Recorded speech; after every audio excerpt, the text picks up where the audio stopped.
Our silly game phrase kept my son alive. I was 28 years old when my son Diego invented what he called the secret language of superheroes, because he had just watched his first Avengers movie and decided that our family needed emergency codes like the heroes used.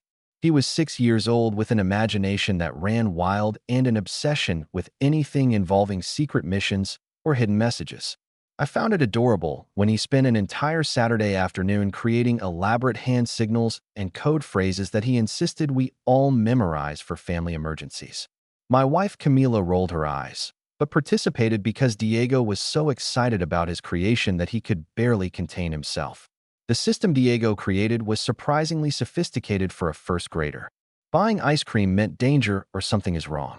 Visiting Grandma Maria meant ask for help immediately, even though we didn't have a Grandma Maria. The dog needs a bath meant I'm hurt or someone is hurting me. Mom's going to make pasta tonight meant I'm scared but can't say it openly. Dad's going to work late again meant I'm being taken to a place where I don't want to go. The safety phrase that meant everything was really okay was, Uncle Roberto is coming to visit us, referring to Camila's brother who lived far away and never visited without warning. We practiced the code religiously for months, because Diego treated it like the most important game in the world. He would slip coded phrases into dinner conversations and wait to see if Camila and I responded with the appropriate signals. During car rides to school, he would test us by saying he thought we should buy ice cream later. And we had to prove we remembered that meant danger by asking if Uncle Roberto was coming to visit us. If we forgot the proper responses, Diego would start elaborate explanations about how superheroes always had to be ready for emergencies and that our family needed to be prepared for anything. What started as child's play became deadly serious just 2 months after Diego turned 7, when our new neighbor, Mr. Silva, moved into the house next door. He was in his 50s, recently divorced, and seemed overly interested in getting to know our family, especially Diego. At first, his attention seemed harmless, just a lonely man trying to make friends in a new neighborhood. He would wave enthusiastically whenever he saw us, offer to help with yard work, and always had candy or small toys to give to Diego when they met. But within weeks, Silva's behavior began to escalate in ways that gave me chills. He started timing his outdoor activities to coincide with Diego playing in our yard, finding excuses to lean over the fence and engage my son in conversations that lasted longer than appropriate. He asked detailed questions about Diego's school schedule, his favorite activities, and if he ever felt lonely when Camila and I were at work. The questions seemed innocent individually, but together they formed a pattern that made me deeply uncomfortable. The first coded warning came during a Saturday afternoon barbecue when Silva invited himself over and cornered Diego near our back gate. I was inside getting plates when Diego burst through the kitchen door and casually mentioned he was thinking about buying ice cream. Then he paused and added that Uncle Roberto probably wasn't coming today, but maybe we should call him anyway. The mixed signals sent chills down my spine when I realized Diego was trying to tell me something was wrong, but wasn't sure if it qualified as genuine danger. When I gently pressed about what had happened outside, Diego revealed that Silva had asked strange questions about his body and if he had started developing hair in private places.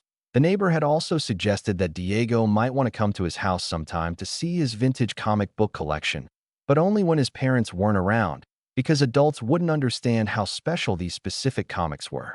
Silva had even offered to take photos of Diego reading the comics, so he could remember which were his favorites. I immediately went outside and confronted Silva, who was still lingering near our fence, despite Diego having fled inside. When I said his questions were inappropriate and he needed to leave my son alone, Silva's behavior changed completely. His friendly mask slipped when he claimed I was overreacting to innocent neighbor conversations and that I clearly had a dirty mind to interpret his questions as anything beyond caring interest in Diego's development. That he accused me of being paranoid and suggested that Diego might have misunderstood harmless questions about school sports and growth spurts. But his defensive reaction and the way he couldn't maintain eye contact convinced me that Diego's coded warning had been accurate. I banned Silva from our property and told Diego to never be alone with him. But our neighbor's behavior only escalated. Within days, he began what amounted to surveillance of our family, positioning himself to observe our daily routines. While maintaining the pretense of normal neighborhood activities, Silva started appearing at the bus stop every morning when Diego waited for school transport. always with convenient excuses about checking his mailbox or walking to the corner store. He positioned himself where he could watch Diego interacting with other children, sometimes taking photos with his phone, which he claimed were of interesting cloud formations or neighborhood landscaping. When other parents noticed his lurking behavior, Silva would engage them in friendly conversations while keeping his eyes on Diego, making it difficult for anyone to report his obvious surveillance without seeming paranoid. The situation intensified when Silva began leaving gifts in our mailbox, specifically addressed to Diego. Chocolate bars, comic books, small action figures, and collectible cards appeared every few days, each accompanied by notes praising Diego's intelligence, appearance, or behavior. The messages were always signed, "Your special friend, Mr. S," and included comments about how Diego was a handsome and mature boy who deserved good things. When I threw the gifts away, Silva would directly ask Diego if he had enjoyed them, putting my son in the uncomfortable position of having to lie or explain why he couldn't accept gifts from neighbors. Diego began using our coded language more frequently, mentioning ice cream or pasta whenever Silva approached him or made him feel uncomfortable. The messages were getting more urgent, with Diego working coded phrases into all conversation when Silva had been around. He mentioned that the dog really needed a bath after passing by Silva's house, or suggested that mom should make pasta for dinner when he saw our neighbor watching him through the window. The breakthrough came when Diego started having nightmares about Silva invading our house at night and taking him away. He would wake up screaming and run to our room, then spend the entire next day casually working coded phrases into all conversation. "Mom should definitely make pasta tonight" became his way of saying he was scared but couldn't explain why. "The dog really needs a bath" meant he felt unsafe even in our own home. "Maybe we should buy ice cream after school" was his request for me to pick him up instead of letting him walk home alone, where Silva could intercept him. I installed security cameras around our property after Diego mentioned buying ice cream 3 times in one morning, and the footage revealed that Silva was actually obsessively watching our house. The cameras caught him standing in his yard at night, staring directly at Diego's bedroom window for hours on end. During the day, he would approach our fence when he thought no one was home, peering into our backyard and taking photos of areas where Diego played. He had positioned garden chairs on his property to maximize his view into our house, creating what amounted to a surveillance post disguised as an outdoor relaxation area. The recorded evidence was disturbing enough, but it got worse when I discovered that Silva had been following Diego to school. The bus stop surveillance had escalated to him actually driving behind the school bus, parking in front of the elementary school, and watching the children during recess from his car. Other parents had noticed the strange man who appeared at school events and playgrounds, but he was careful to maintain enough distance, so his behavior seemed creepy rather than obviously criminal. When I confronted Silva with the video evidence of his surveillance, his friendly neighbor facade crumbled completely. He became aggressive and threatening, claiming I was harassing an innocent man who was just trying to be a positive influence in the neighborhood.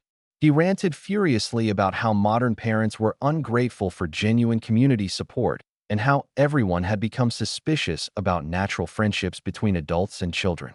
His transformation from helpful neighbor to aggressive predator was terrifying to witness, especially knowing he had been targeting my 7-year-old son. But that's when Silva made his first direct move.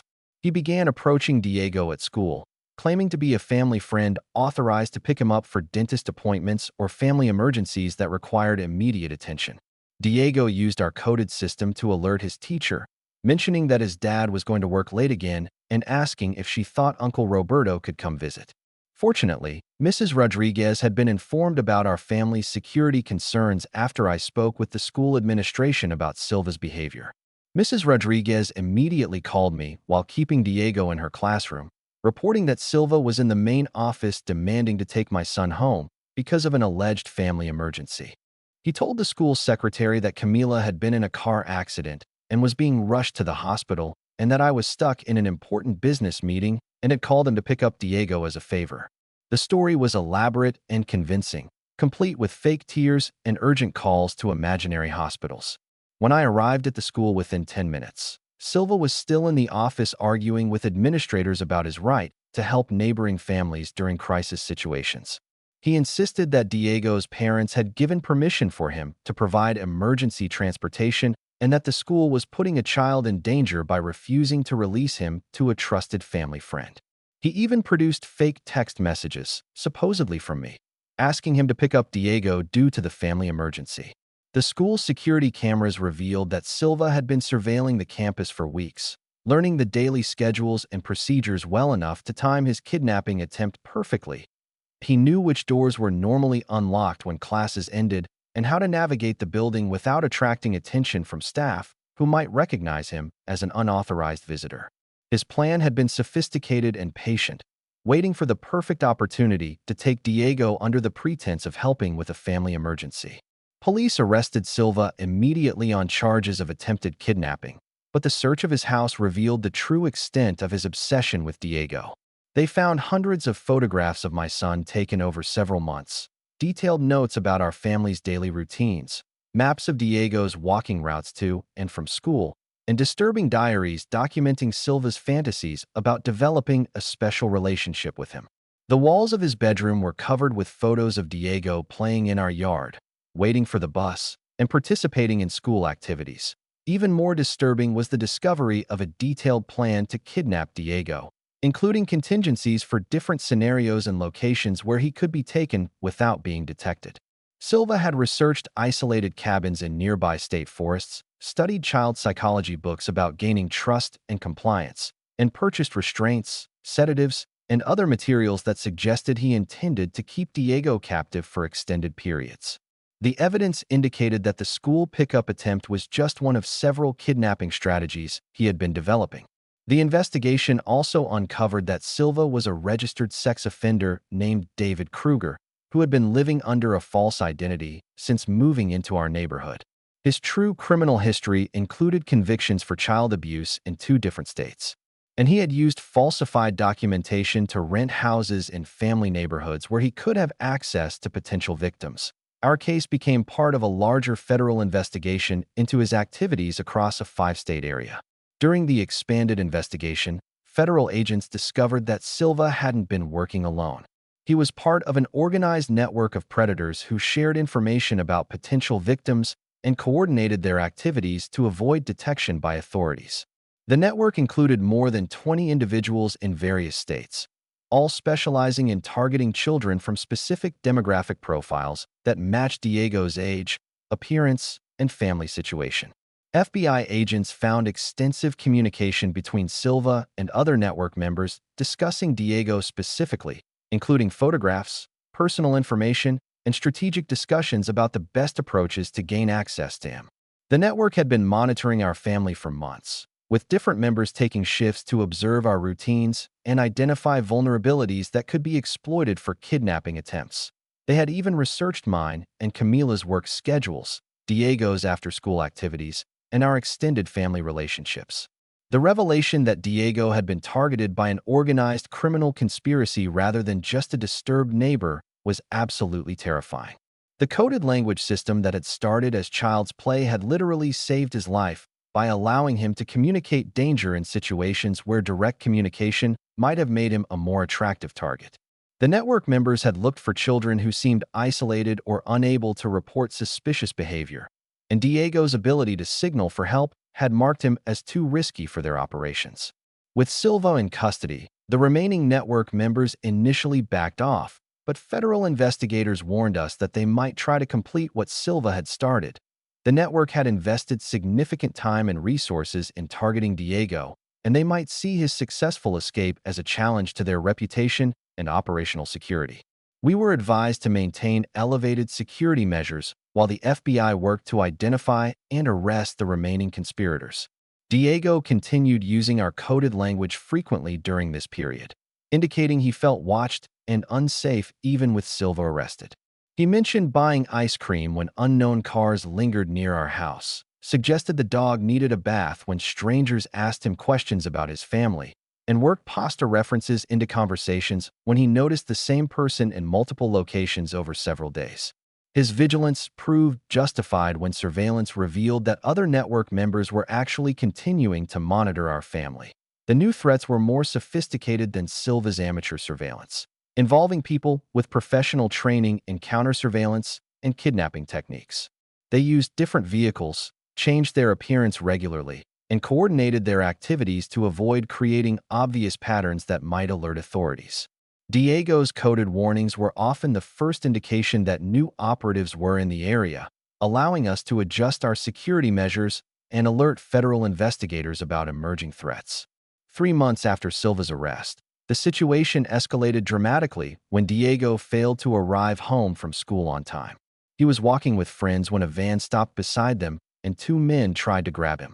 Diego managed to break free and run, but his friends were too shocked and scared to provide useful descriptions of the attackers or their vehicle. When he finally arrived home, he was using all the coded phrases he could remember simultaneously, indicating maximum danger and requesting immediate help. The attempted kidnapping triggered a massive response from authorities, with FBI agents coordinating with local police to establish protective surveillance around our family and Diego's school. They tracked the van to a rental company that had been used by known associates of Silva's network, confirming that the attack was directly connected to our role in exposing their predatory operations. The message was clear. They intended to finish what Silva had started, regardless of increased attention from authorities. Diego was placed in protective custody while investigators worked to identify and arrest the remaining network members. The safe house was a nondescript suburban home with federal marshals who specialized in protecting child witnesses and victims. Diego stayed there for 2 weeks, communicating with me and Camila through secure phone lines while agents dismantled the criminal organization that had targeted our family. Our coded language proved invaluable during this period, allowing Diego to communicate his emotional state and immediate safety concerns without revealing sensitive information that could compromise the ongoing investigation. The separation was agonizing for all of us, especially because we couldn't be physically present to comfort Diego during the most dangerous period of his young life. He would use our coded phrases during supervised calls to let me know how he was coping with the isolation and fear, while I tried to provide reassurance and emotional support without being able to hold him or provide direct physical comfort. Camila and I took turns making these calls, maintaining connection with Diego while federal agents worked 24 hours a day to eliminate the threats against him. The federal operation culminated in coordinated raids in 7 states, resulting in the arrest of 23 individuals connected to Silva's predatory network. Several of them were found with detailed surveillance materials about our family, including current photographs, GPS tracking data, and elaborate kidnapping plans that involved taking Diego to a remote compound in another state.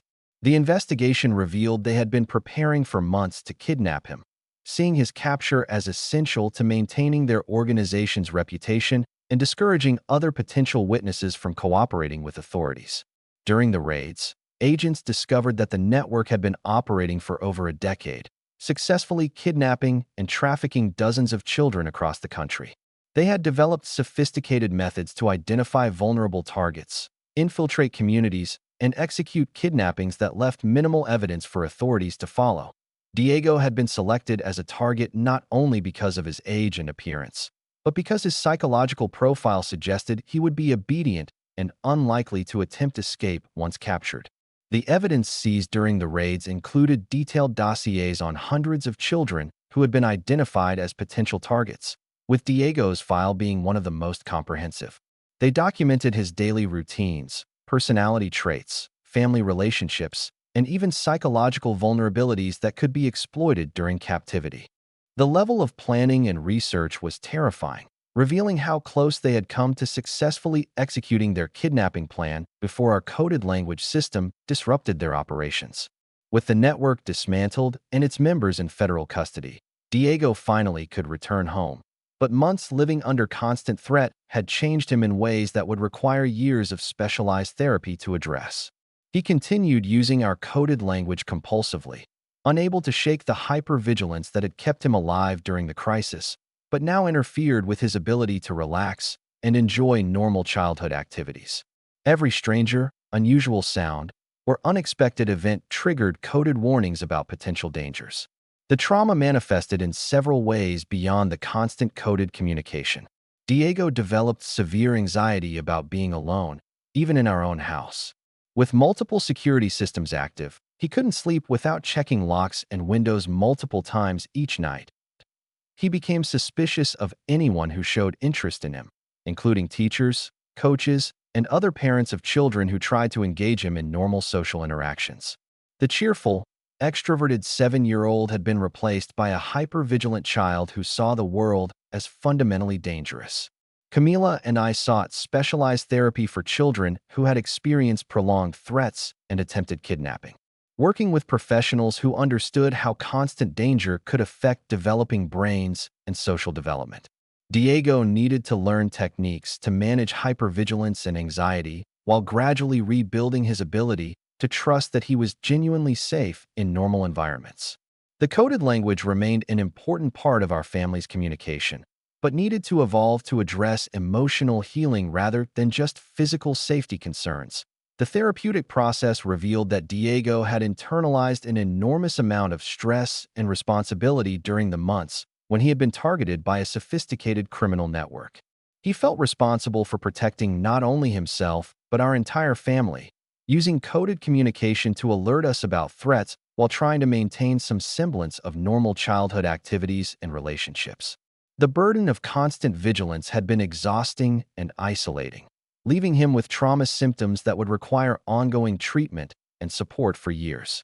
Recovery involved gradually expanding Diego's comfort zone while respecting his need for security measures and communication tools.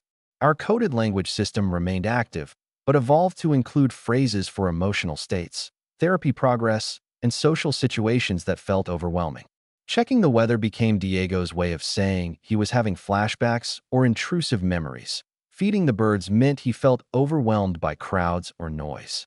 Watering the plants indicated he needed extra reassurance about family safety and security measures. Legal proceedings against the network members were extensive, with trials spanning multiple jurisdictions and involving testimony from dozens of victims and their families. Diego had to provide testimony about his experiences, describing how our family's coded communication system had allowed him to signal for help in situations where normal communication might have escalated the danger he faced. His composure and intelligence impressed prosecutors and judges who noted that his ability to communicate secretly had likely prevented multiple successful kidnappings. During his testimony, Diego demonstrated several of our coded phrases and explained how he had learned to incorporate them into seemingly normal conversations when he felt threatened or unsafe. The jury was visibly moved by his detailed recollection of events and his ability to articulate how the coded language had functioned as a survival tool during months of surveillance and attempted kidnapping. Prosecutors argued that without our family's emergency communication system, Diego likely would have been successfully kidnapped and potentially killed by the criminal network. All 23 network members received long federal sentences, with several facing life in prison for their roles in multiple child kidnappings, trafficking operations, and conspiracy charges. The judge who presided over the main trial praised Diego's courage in testifying and noted that his family's innovative communication system had been crucial in exposing and dismantling a criminal organization that had operated without detection for years in multiple states. Media attention around the case brought national recognition to the concept of family emergency communication systems, with child safety experts recommending that all families develop coded language for potential crisis situations. Diego and I were invited to speak at conferences and workshops about developing these systems, although we were careful to protect his privacy while sharing information that could help other families protect their children from similar threats. But even with all the predators arrested and the network dismantled, Diego continued struggling with the lasting effects of prolonged trauma and threat.